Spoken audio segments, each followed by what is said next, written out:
Shalom bene data ndabaramukije mu izina ry'umwami wacu Yesu Kristo. Munyemerere tuganire ku ijambo ry'Imana mu bice twasomye uyu munsi. Kuri iyi tariki twasomye mu gitabo cya kabiri cya Samweli ibice 24, dusoma igitabo cya mbere cy'ibyo ku ngoma igice cya 21, twongeraho Zaburi ya 30 ndetse n'urwandiko rwa mbere Pawulo yandikiye Abatesalonike ibice 2. Ni amagambo ngira ngo tuganireho mu ncamakeya. Iyo rero usomye iki gitabo cya kabiri cya Samweli igice cyaho cya 24 ndetse no mu gitabo cya mbere cy'ibyo ku ngoma ibice 21, hose havuga kimwe. Hatubwira uburyo Dawidi yashatse kumenya umubare w'abantu bashoboye kurwana mu gihugu cye. Tumaho ko bagenda bakababara kugira ngo abashe kumenya imibare yabo. Nsoma ibi bice byombi, ni inkuru zivuga uburyo ki Dawidi yatumyeho Yowabu ngo ajye kubabara kugira ngo abashe kumenya imibare yabo. Aho byagiye bikurikiraho ntibyanezeza Imana, ibihano byagiye bibaho, uburyo Dawidi yihannye. Ariko naje kwibaza ibibazo bibiri. Ndibaza ni ibibazo nibajije ariko ndetse nawe ubasha kwibaza, mbese ni iki cyatumye Dawidi atekereza kujya kubara Abisiraheli. Ndongera ndibaza kandi kubera iki byababaje Imana. Ese kuba Dawidi yarabaze Abisiraheli byakabaye intandaro y'uko Imana irakara biganatuma ibateza ibyago nk'ibyo yabateje turaza kurebaho? Ibyo ni ibibazo bibiri twibaza dusoma ibi bice. Ariko naje gusoma ijambo ry'Imana mbona impamvu ki Dawidi yaba yarateye Dawidi kubara Abisiraheli. Nsoma nasanze mu by'ukuri Dawidi yarashatse kumenya imibare y'Abisiraheli ndetse n'iya Yuda n'iy'abo mu muryango wa Yuda. Ahangaha ngo yabikoze kugira ngo amenye ubushobozi bw'ingabo afite. Ashobora kuba yari afite intego wenda zishingikiye ku kwishingikiriza ku mbaraga z'ingabo yari afite, aho kugira ngo yiringire Imana. Muri kino gitabo cya Samweli ibice 24 ku murongo wa 2, ijambo ry'Imana ryatubwiye ngo Dawidi abwira umugaba w'ingabo Yowabu ati, genda umbarire Abisiraheli uhereye i Dani kugeza i Berisheba, maze menye umubare wabo kugira ngo mbimenye. Murumva we yashakaga kumenya umubare wabo, ariko icyari kibyihishe inyuma ni iki? Kwari ukugira ngo amenye abantu bashoboye kurwana. Yicara avuga ngo mfite ingabo zibasha kundwanira zingana gutya. Ariko ibingibi Imana yabibonye mu buryo bwo gushaka kwishingikiriza ku ngabo yari afite aho kugira ngo yiringire Imana. Kandi mwibuke yuko Imana yaragiye akenshi mu buryo bagendaga barwana bagatsinda, ntabwo byabaga bishingiye ku ngabo, ahubwo byabaga bishingiye ku bushobozi bw'Imana. Imana rero ntabwo byayinejeje kuko yabifashe nk'aho ari ubwibone cyangwa se kugira amakenga, ku kwibaza ngo ese Imana ibasha kundwanirira, gutakaza ibyiringiro. Aho ku murongo w'10 Dawidi nawe yasubije amaso inyuma, asanga koko agira umutima umucira urubanza, asanga ibintu yakoze ntabwo byari bikwiriye. Kuri uyu murongo wa 10 hatubwiye ngo ariko Dawidi amaze kubara abantu umutima we umucira urubanza. Dawidi abwira Uwiteka ati, nakoze icyaha gikomeye mu byo nakoze, none ndakwinginze Uwiteka ubabarire umugaragu wawe kuko nakoze ubupfu bukomeye. Dawidi yagize kwihana, agira guca bugufi, kubera ko Imana yari imaze kumutumaho umuhanuzi imubwira guhitamo ibihano bigera kuri 3.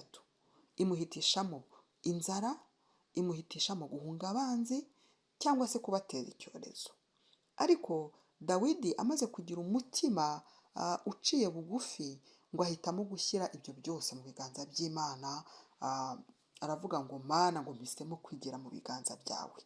Ntabwo ariko byabujije Imana kubatera mugiga, kubera yuko yari yababaye cyane. Nubwo Dawidi yagiye guca bugufi, ariko babonye Abisiraheli babonye ibihano bikomeye. ahangaha rero navuga ngo dukuyemo irihe somo? Nsoma ibi bice nasanze abantu rimwe na rimwe bagiye bagira ibindi bintu biringira, ntibiringire Imana, ntibatekereze imbaraga Imana ifite, ubushobozi bwayo, ariko ijambo ry'Imana ridusaba yuko dukwiriye kwiringira Imana kuruta ibindi bintu ibyo ari byose twaba dufite, aho kugira ngo twiringire imbaraga ziturutse ku butunzi, twiringire imbaraga zituruka ku bushobozi twaba dufite cyangwa se ibitekerezo byacu, ahubwo dukwiriye kwiringira Imana kuko niyo ibasha kudushoboza byose.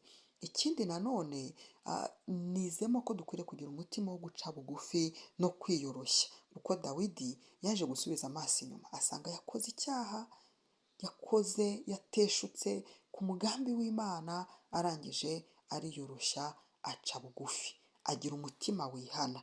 Bene data, buriya kugira umutima wihana nicyo kintu kiruta ibindi bintu byose, kubera ko turi mu isi tubasha gucumura, tubasha guteshuka, tubasha kugira intege nkeya, ariko iyo tugize umutima wihana, tukagira umutima utugarura, tukagira umutima utwereka ko inzira twanyuze atari nziza, tukagira umutima ubasha kutwibutsa ko twirwaniriye, tukagira umutima ubasha kutwereka yuko twacumuye tukagaruka, ibyo ngibyo bijya binezeza Imana. Imana idufashe kandi itugirire neza. Muri Zaburi ya 30, Dawidi amaze kugirirwa imbabazi n'Imana, Imana yarigaruye ihagarika ibihano, ibwira marayika kunamura inkota kubera yuko Dawidi yagarutse agatamba igitambo cyo gusaba imbabazi Imana, ngo Uwiteka abona guhendahenderwa mu gihugu, hanyuma mugiga ishyira mu Bisirayeli. Imana yacu ni Imana ihendahendwa bene data. Hanyuma Zaburi ya 30 rero ngira ngo tuzirikane umurongo wa 6 watubwiye ngo kuko uburakari bwe ari ubw'akanya gato, ariko urukundo rwe ruzana ubugingo. Ahari kurira kwararira umuntu nijoro, ariko mu gitondo bwacya mu gitondo impundu zikavuga. Imana ishimwe cyane. Iyi ni Zaburi y'ishimwe ya Dawidi. Dawidi arimo kubwira kuririmba avuga ngo muririmbire Uwiteka ishimwe mwabakunzi be mwe, mushime izina rye ryera. Nyuma yo kubona ko Imana imugiriye imbabazi, yaririmbye Zaburi y'ishimwe, Zaburi ishima Imana, arangije aravuga ngo uburakari bw'Uwiteka ni ubw'akanya gato. Uwiteka ntabwo ajya arakara igihe cyose, aramutse aturakariye ahari twashirira imbere ye. Aramutse arakariye umuntu wese ibyo akora, uburakari bwe bukagumaho, nta muntu n'umwe waba ufite ibyiringiro byo kuzabona ubugingo buhoraho. Ariko bene data, uburakari bw'Uwiteka ni ubw'igihe gitoya. Twabasha gucumura, ariko twabasha kwihana, kuko umutima wa Dawidi wagiye urangwa kenshi no kwihana, wagiye urangwa no guca bugufi. Ni nacyo cyatumaga Imana imushyira hejuru, ni nacyo cyatumaga Imana imutangira ubuhamya.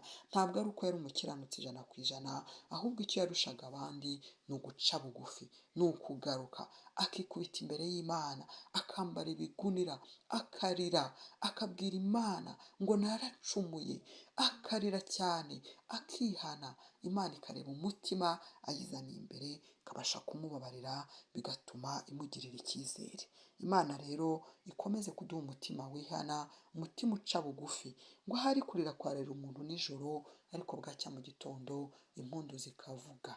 Ushobora kuba mu bihe bibi by'uko wumva ko udafite ubusabane n'Imana, ariko iyo ubashije kwihana wongera kugarura umunezero, wongera kugarura ibyiringiro byo mu gakiza. Imana rero ikomeze kuduhana umugisha kandi twambika imbaraga. Shalom shalom.